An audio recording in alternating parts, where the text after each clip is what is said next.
कलयुग की आयु ही 100 साल है और बिरले ही कोई है जो 100 के ऊपर जाते हैं।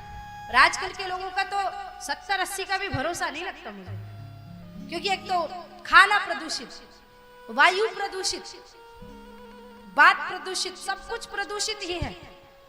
उसके ऊपर ये प्रदूषण कम था कि लोगों ने शराब पीना शुरू कर दिया, गुटखा खाना शुरू कर दिया, गांजा पीना, और तो कितने नशे गिनाऊंगी तो रात बीत जाएगी हमारा। मुझे तो नाम भी इतने नहीं पता जितने लोग कर लेते हैं। एक कथा में एक माता जी मेरे पास आई, बोले साध्वी जी हमारे पति बहुत गांजा पीते हैं। मैंने कहा तो मैं क्या करूं? बोले आप बोलो उनको कि गांजा पीना बंद करे। अब किसी गांजा पीने वाले को बोलो भाई तू गांजा पीना बंद कर, वो करेगा? मैंने उनको बुलाया, भैया आप गांजा पीते? पत्नी को घूर के देखने लगा। मैंने कहा देखो कोई बात नहीं, पर आप मेरी तरफ से छूट है, दिन में 4 बार गांजा पिया करो। और तो उसकी पत्नी घूर के मुझे देखने लगी, ये क्या है? मैंने इनको मना करने के लिए, ये तो और बोल रही। मैंने कहा देखो गांजा पीने के फायदे बताती हूँ आपको, और कोई यहाँ पीता हो गांजा तो वो भी सुन ले गांजा पीने के फायदे।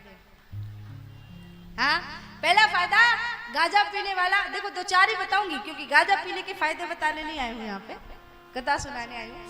पहला फायदा, गांजा पीने वाले व्यक्ति के घर में कभी चोरी नहीं होती, क्योंकि बेचारा कभी चैन से सो नहीं पाता, रात भर खांसता रहता है, इसलिए उसके घर में चोरी ही नहीं होती।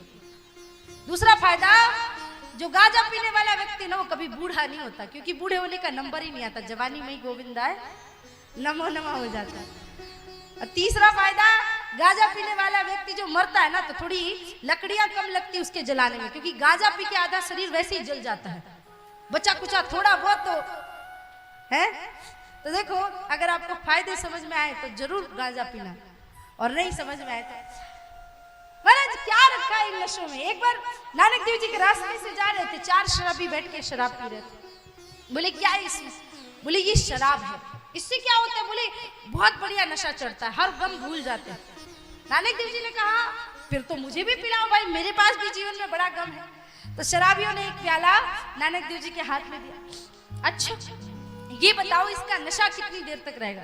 बोले बस अभी शाम को पी रहे हो, सुबह तक उतर जाएगा। नानक देव जी ने वो प्याला लिया और नाली में फेंका और कहा जाम पे जाम पीने से क्या फायदा, रात बीती सुबह को उतर जाएगी, पीना है तो राम नाम की प्यालियां पी ले, बावरे तेरी जिंदगी संवर जाएगी। अगर पीना है तो हरि नाम की प्यालियां पी लो, पूरा जीवन नशे में रहेगा। और भगवान के नाम का नशा ऐसा है प्यारे कि कभी उतरता नहीं है। इसलिए इस धरातल पे हम आए हैं तो जीवन का कोई भरोसा नहीं, कब चले जाए हम। जब तक हो संसार में, दुनिया में, इस जहरीले नशीले पदार्थों को छोड़ के राम नाम का रस पान करो, कुछ बढ़िया करके जाओ जीवन में। तो इस दुनिया में वही लोग अच्छा काम करके जाते हैं जो सोच के, अपनी विचारधारा के मजबूत लोग होते हैं। कभी सोचा है आपने कि परमात्मा ने इस धरती पे भेजा है, हमें किस काम से भेजा है? कोई ना कोई तो उद्देश्य होगा हमारी धरती पे आने का, वरना हमसे अच्छे तो जानवर है प्यारे। कम से कम कुछ नहीं तो वातावरण और प्रकृति को तो बचाते हैं, प्रकृति को कोई नुकसान तो नहीं पहुंचाते। हम तो ऐसे हैं महाराज कि हम तो अपने शरीर को भी नुकसान पहुंचा रहे, पेड़ पौधे भी काट रहे हैं, नदियों को भी गंदा करे। कोई एक ढंग का काम मनुष्य करता है क्या? नहीं, आप लोगों की बात नहीं कर रही हूँ, यहाँ के लोग तो बहुत अच्छे हैं, मैं दूसरी जगह की बात कर रही थी। पर हमें समझना पड़ेगा, इसलिए मनुष्य जन्म का कोई ना कोई लक्ष्य, कोई ना कोई उद्देश्य होना चाहिए।